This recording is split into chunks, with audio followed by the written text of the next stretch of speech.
Pementasan teater gaib yang menggarap isu semasa tanah air mampu memberi kelainan dan perbezaan melalui naskah terbaru karya Faisal Tehrani.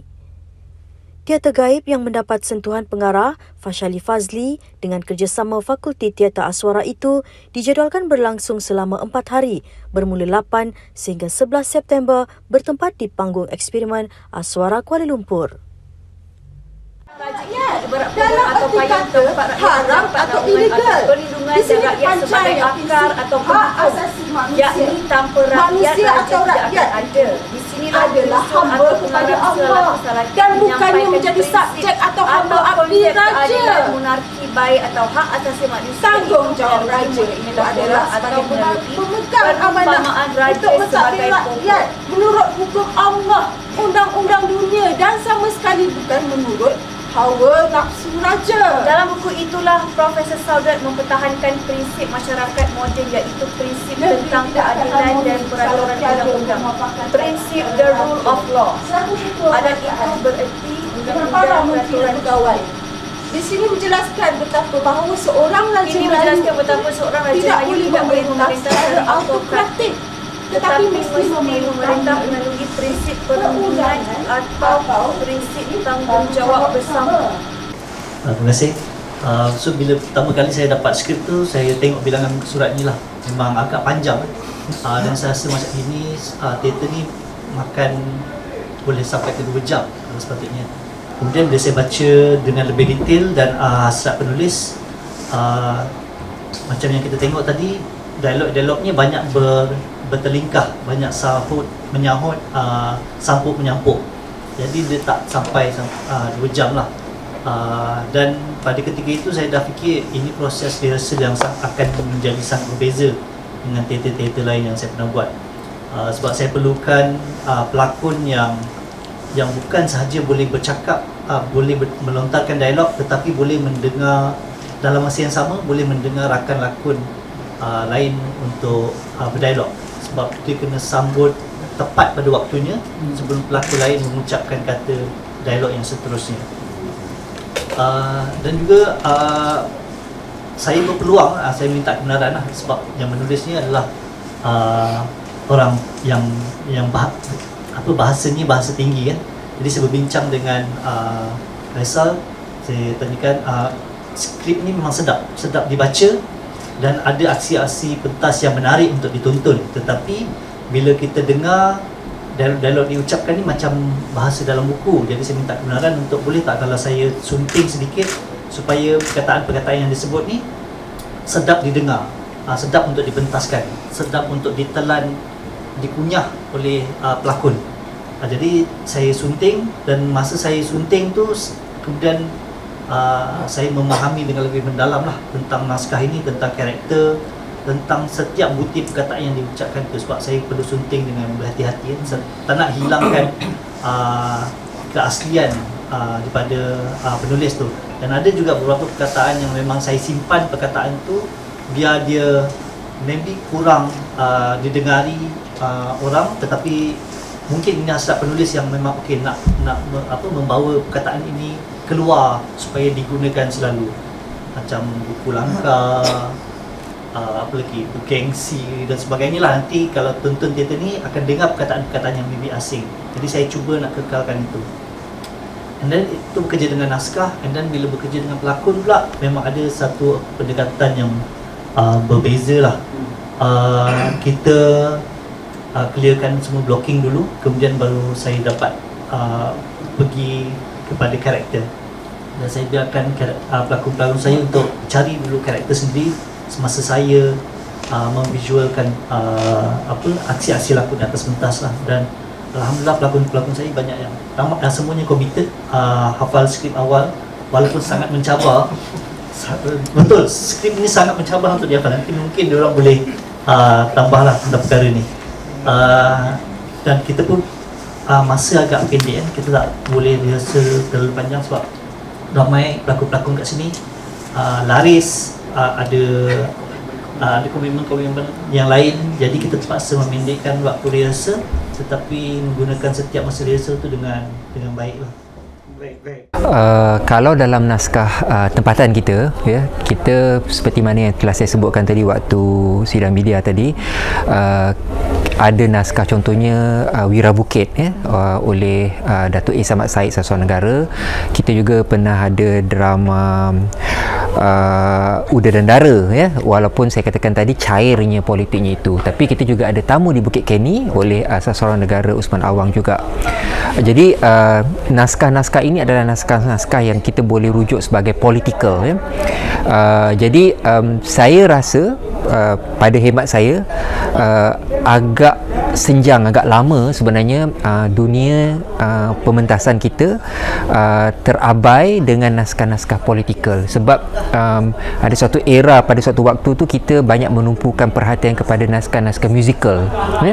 Jadi kerana mungkin drama musical ini senang dijual, laris, dan kita juga boleh silang dengan seniman-seniman dalam disiplin lain, iaitu maksudnya ada muzik, ada masuk penyanyi, kan, bukan saja lakonan, dan juga ada tari. Jadi tapi naskah kecil yang sebenarnya hanya menumpukan agak fokus, ya, soal politik, sebenarnya hampir sudah lama tak ada. Jadi saya kerana itu saya ingin mengambil inisiatif tersebut untuk menulis sebuah drama yang agak politikal lah.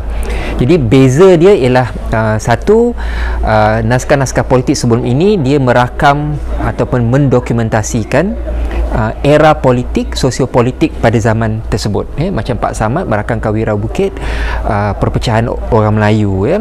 Jadi kita mempunyai perbezaan, ya, sosiopolitik kita, ya, dengan isu korupsi, ya, isu penyelewengan kuasa, pertelagahan, isu pemain-pemain dalam siasah ataupun dunia politik kita sekarang ini tidak lagi antara orang individu-individu di peringkat kampung, tapi juga ada kerabat, ya, ada saudagar ataupun ahli perniagaan. Jadi dia lebih rencam. Kerana itu saya bawa masuk gejala ini dalam drama ini. Jadi itu perbezaan yang pertama lah. Yang kedua, saya ingat apa yang saya cuba buat ialah pendekatan naskah itu sendirilah. Itu macam kita dengar tadi dalam sidang media, saya ingin merakam seberapa banyak noise ataupun kebisingan, yang mana kebisingan ini kadang-kadang bila kita buka media sosial, kan, hari ini kita akan jumpa orang ni bercakap begini, di Facebook cakap lain, di Twitter cakap lain, di IG cakap lain, TikTok cakap lain, ada banyak perbezaan-perbezaan suara. Jadi kebisingan-kebisingan ini ingin saya rakamkan semuanya dalam naskah ini tanpa memihak kepada sesiapa. Jadi kita berikan ruang kepada semua pihak, semua kumpulan ini untuk bersuara dan berpendapat dalam naskah ini. Pada hujung tahun 1990-an, 1999 tahun 2000, saya menulis drama Misi bersama Namron, ya, suami bintang utama kita, Puan Junaina Lojong. Jadi drama tersebut tentang era reformasi. Jadi ketika saya menulis drama ini, saya beritahu saya tulis dalam ketika era pandemik yang pertama, iaitu waktu PKP yang pertama. Waktu itu kita terkurung, kita langsung tak boleh keluar, kan, tak boleh pergi mana-mana, dan semua tahu bahawa itu berlaku sejurus selepas berlakunya langkah Sheraton, jadi perubahan kerajaan, kan. Jadi saya ingin merakam apa yang berlaku ketika perubahan itu, iaitu pada era sebelum itu, iaitu Mei 2018, kemudian itu pada era selepas langkah Sheraton, dan bagaimana ia masih relevan pada hari ini, iaitu selepas 26 Ogos, 23 Ogos 2022. Jadi semua itu saya ingin muatkan, dan itu menjadikan naskah ini merakam pelbagai batu tanda, milestone kepada apa yang berlaku dalam tempoh 2-3 tahun ini, ya. Jadi adakah penulisan naskah tu pada PKP pertama tu memang doktor dah fikir okey ini akan ditampilkan untuk menjadi sebuah teater, ataupun hanya sekadar saya memang berhasrat untuk menulisnya sebagai sebuah drama. Cuma saya tidak dapat membayangkan ia boleh diterima atau boleh dipentaskan. Kerana pertama, pendekatan drama ini dia ada bertindanan, ya.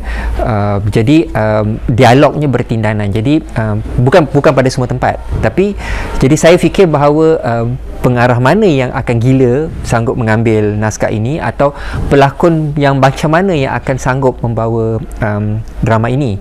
Jadi waktu saya tulis itu, jadi saya tulis memang untuk drama. Kemudian itu saya letak tepi, saya tulis sebuah lakon layar, iaitu Mariam dari Pagi ke Malam, yang dibintangi oleh Sophia Jane. Jadi pada waktu itu saya juga naskah tu juga sedikit politikal, dan yang mana saya membayangkan bahawa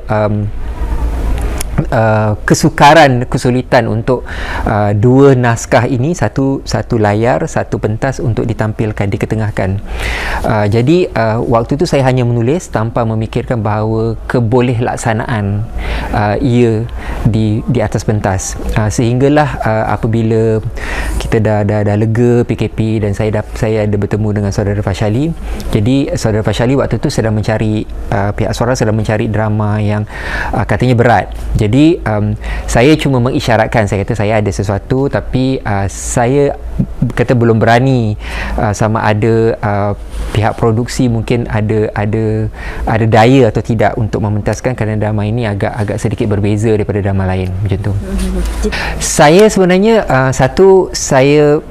pertamanya pelakon, kerana saya rasa naskah ini sukar dan pelakon-pelakon telah berjaya menguruskan ataupun menafsirkan dan menampilkannya dengan baik, dan saya yakin mereka adalah generasi pelakon yang akan selepas ini akan mendapat tempat baik di pentas ataupun di skrin. Jadi ini adalah satu peluang untuk melihat bagaimana mereka berproses waktu mereka masih muda. Nanti mereka akan menjadi seorang seniman yang matang, ya, dan mapan. Itu satu. Yang kedua ialah saya berharap drama ini akan memecahkan kebuntuan, iaitu biasa drama teater Melayu ditonton oleh hanya audien Melayu. Saya berharap supaya drama ini, naskah Melayu ini akan, dalam bahasa Melayu maksud saya, ialah akan dapat juga memecahkan kebuntuan, supaya orang yang penonton bukan Melayu juga dapat datang untuk melihat, kerana temanya lebih universal, lebih sejagat, ya. Kalau dulu naskah Melayu sangat bercerita tentang orang Melayu, tetapi kerana dia bercerita tentang, naskah ini bercerita tentang politik semasa, ia menimpa semua kita, apa saja kaum, apa saja agama, setiap individu dalam negara kita ini. Jadi saya yakin walaupun watak-watak ini adalah orang Melayu, tetapi ia akan dapat menyentuh semua lapisan masyarakat dan kaum. Itu yang kedua. Yang ketiga ialah drama ni dia berbeza kerana dia adalah drama yang dah lama tak ada drama yang berbentuk drama. Bila orang sebut drama ni, kita sebenarnya ialah macam kita istilah drama lah, kau ni berdrama je kan, jadi ataupun kau ni drama queen gitu kan. Jadi tapi selama ini kita banyak melihat drama yang berbentuk eksperimental, dan juga drama musikal ataupun komedi yang biasa. Jadi kali ini dia memang drama betul. Jadi saya harap penonton, audien dapat hadir dan menghayati. Gaib ialah kerana ada kebenaran yang gaib dan cuba ditampilkan, dijelmakan dan ditonjolkan menerusi naskah ini dan juga oleh para pelakon. Jadi ada banyak kebisingan, kata-kata yang akan dilontarkan. Jadi kebenaran itu gaib. Penonton yang harus mencongkil dan mempunyai kemampuan, kematangan kognitif, daya kognitif untuk mencongkil apa yang benar, apa yang tidak benar, macam tu.